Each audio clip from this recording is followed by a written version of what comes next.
or good morning. So today I'd like to talk about black and living in Turkey, and this video is based on my experience.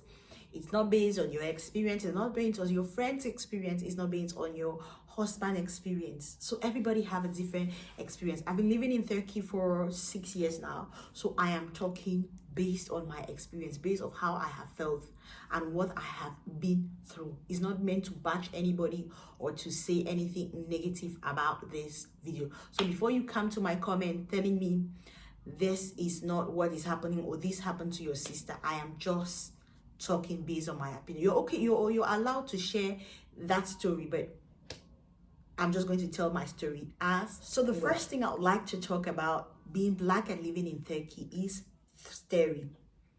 To be honest, I don't think Turkey people need cameras or surveillance cameras like the old generation. They can stare at you from your head, especially when you're new to a building. Let's say you just rented out an apartment and then you pack in, and the next morning they notice that there's a black person. The news is going to go round, and trust me, when you're going to the supermarket, everybody will be staring at you.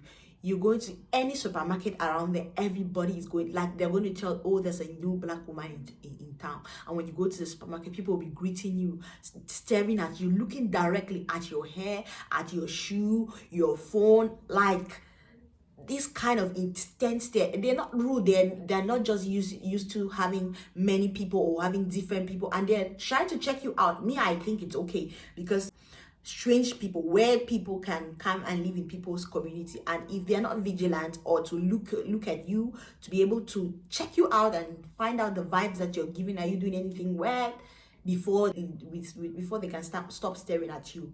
But for the first, let's say 1 month, they're going to look at you like this every day, day in, day out. Like that one, they are good at it. The next thing is asking questions or curiosity.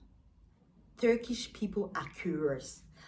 When you come, they just see that you're new, they want to know where you're from, how did you get here, how old are you, where's your mom and your dad, are they with you here, are you married, are you a student, why did you come to Turkey? Do you like Turkey? Do you want to learn Turkey? Are you willing to get married to a Turkish person? Do you want to settle here forever? Will you never want to go back to your country? Have you gone to school? What's your level of education? What do you do for a living? Which school do you go to? Do you have a boyfriend? Is he a Turkish? Can you understand Turkish language? Like, the questions do not stop. They don't even know privacy.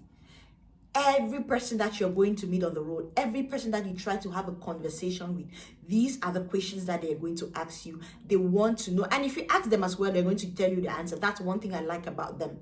Turkish people are they're always going to ask you questions. And when you ask them, they're going to answer the questions.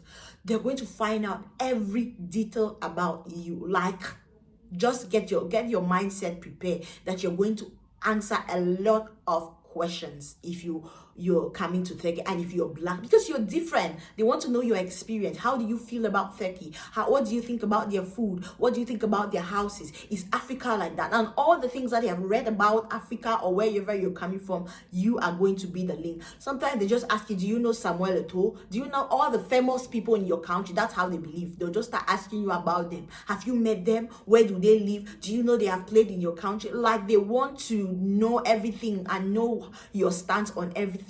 The next is friendly. Turkish people are very friendly and very welcoming. With all these questions they're asking you, they want to hang out with you. They want to go show you places, show you to their country, to invite you to their house.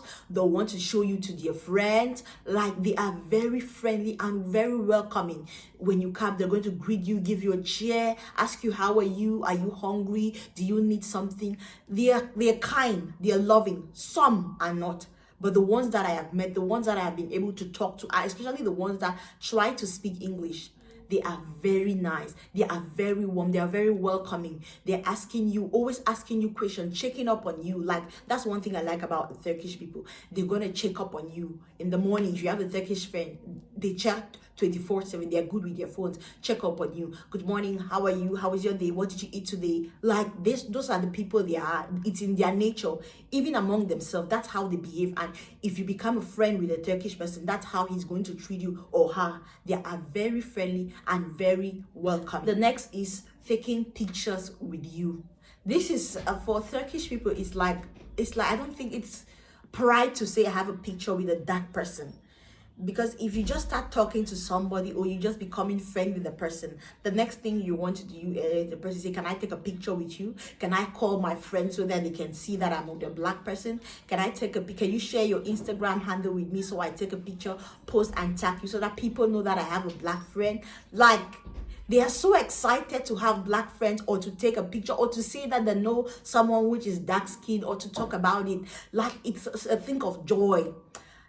You can be walking on the street and somebody's just going to see you, the mother and the daughter. They're going to run and come to you and take you a picture and like, hey, I want to send it to my daughter in Germany or my daughter in America or my son, just to show them that I have a black, like, I don't understand that mentality. I have never thought of going up to a white person and taking a picture, but with them, it's the opposite. They always come up everywhere. Every person is going to do, especially when you're a girl.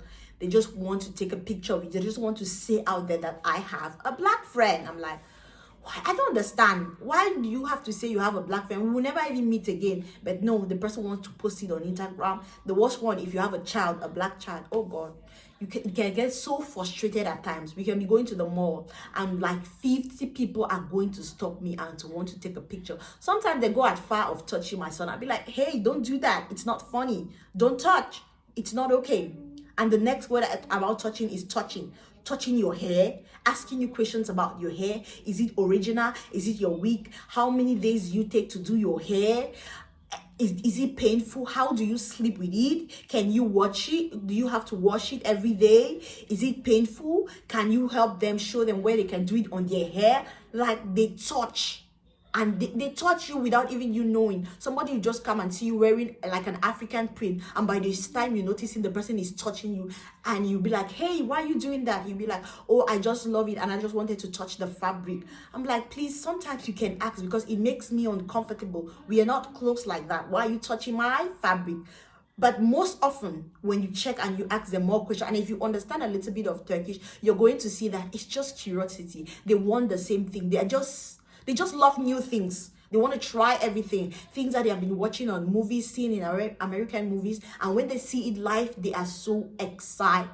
The next thing I would like to talk about is ignorance or nationalism. That's what I want to call it. I don't want to use a harsh term on them.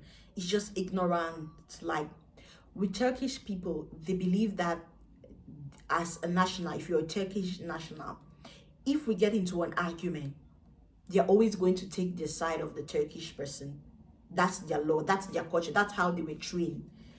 There's certain things that when they do to you, or when they ask you, you really pause and you be like, I don't want to say that they are that word, our world, but this is what I think about them. They're always going to choose their people over you. That's just it. And they're always going to see you as different, as what they call it, yabanji, a foreigner. That's how they're going to refer to you, as a yabanji. It doesn't mean that they are different, because in Cameroon, in Africa, we do say white people. It makes them feel a type, just as now they tell me I'm a yabanji in their country. I am a foreigner in their country. If we are about to do something, they're going to say, go and call the yabanji. It's sometimes annoying. It makes me feel a type, but I have to accept because I am a foreigner in their country and they should refer to me as such. Does it make me feel a type? Yes. I'm going to say, hey, where's the yabanji? Where's the foreigner? Why is she not here? It's just out of ignorance. They don't know how their words, they're just some words that they have grown with.